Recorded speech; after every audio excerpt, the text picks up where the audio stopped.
Preliminary investigations into the explosion in Poland's territory suggest that it was likely the result of Ukrainian air defense measures as opposed to a direct attack from Russia. For more on the latest developments here, we have a chance to talk about this with Senator Ben Cardin, the Democrat from Maryland who serves on the Foreign Relations Committee. Senator, welcome back. You just came from a hearing on foreign relations to join us. We thank you for it. Your Republican colleague, Senator Rob Portman, says this incident in Poland is an opportunity for the administration to remove restrictions on the type of weapons that we're sending to Ukraine. Do you agree? Well, Joe, I'm not sure we have restrictions on the type of weapons that we are making available. We need to provide Ukraine with everything they need to defend themselves. So I am certainly comfortable with giving them additional types of air defense, giving them additional weapons to defend themselves. So I'm all for that. I think that we've been very supportive in the past, not only the United States, but the international community. And we need to recognize that the risk factors are still there, and Ukraine needs to have the weapons to defend itself. So what will the next round of support, whether it's financial or the actual purchasing of weaponry, look like for Ukraine? Well, this is an ongoing struggle. Russia is continuously changing their strategies. At one point, they tried to take over the country. Now it looks like they're trying to destroy the country. So it depends on the threat issues. And right now, most of the threats are coming from missile attacks. So I think missile defense is perhaps the most important item for Ukraine to be able to defend themselves. So we have to up their sophistication on being able to take out these missiles before they can do its damage. Do you worry about force protection, Senator? Obviously, there's a lot of things that we don't know, but we've added tens of thousands of American troops along that border with Poland. We've done the same in Romania and other neighboring countries with Ukraine. If that missile or if this projectile had landed in an area where U.S. forces are camped out, this would be a very different story right now. Do we have the capability of protecting our troops on the border?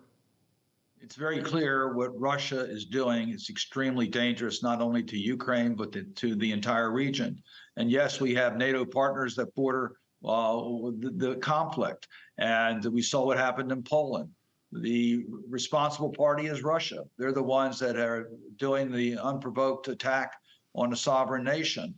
The sovereign nation has the right to defend itself. And during that process, there's always a possibility of a missile going astray. And that's exactly what it looks like happened in the last 24 hours. So, yes, I think we recognize that we're at risk, but we need to comply with our security requirements. And that means having adequate personnel for NATO to meet its mission and its requirements. Even if this was not a deliberate attack from Russia, as NATO tells us that this was, in fact, not a Russian missile, as we understand it, that landed in Poland, but still blaming Moscow with this incident. Senator, should Poland receive reparations or some sort of reparations for the two people who died here? Russia needs to be held accountable for this, the atrocities that they are committing. The principal entity that suffered the atrocities clearly is Ukraine. We know all the damage has been done there in humanity as well as physical damage. But yes, Poland has suffered as a result of this invasion. I think Russia needs to be held accountable for reparation for the damage they've done. And they need to be held accountable in the criminal courts for the atrocities that they have committed. So I'm for full accountability and full responsibility by Russia. You're just back to Capitol Hill this week following the midterm election cycle. Senator, I know that you were not up for re-election yourself here, but Democrats did manage to keep the Senate, defying a lot of predictions here. And I understand that Mitch McConnell has a challenge now from Rick Scott to be the minority leader in the Senate. Do you have any advice for Senator McConnell? Let the Republicans figure out their leadership in the Senate. I'm just glad it's the minority leader, not the majority leader they're fighting over. We're extremely proud of being able to maintain the majority in the United States Senate when it was there was a lot of predictions that would not be the case. We did very well. We re-elected Chris Van Hollen in Maryland. We also turned the state house with electing Wes Moore as governor of our state. So Maryland did what it needed to do, and we nationwide were able to hold on to the Senate and do much better than people expected. Will Democrats then, now that you're back in town and back in the chamber, Senator, codify same-sex marriage? We're very optimistic. The vote starts this afternoon, though, and we believe we have the necessary support in order to get it passed in the United States Senate. So we need 10 Republicans to join us, and it's our understanding we'll have those 10 votes. This should have been done a while ago. Let's get it done. It's the right thing for the American people, and it stands up to the trends we see in the Supreme Court where they're taking away rights, long-standing rights for the American people.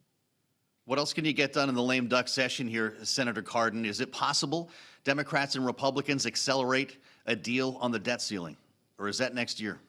Well, the debt ceiling baffles me.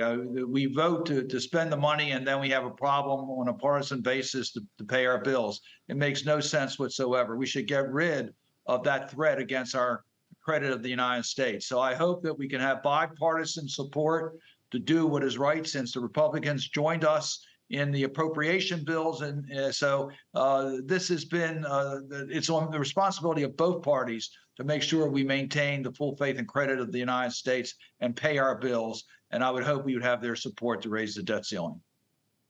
Thanks to Ben Cardin, Democratic senator from Maryland. Enjoy the rest of crab season, Senator.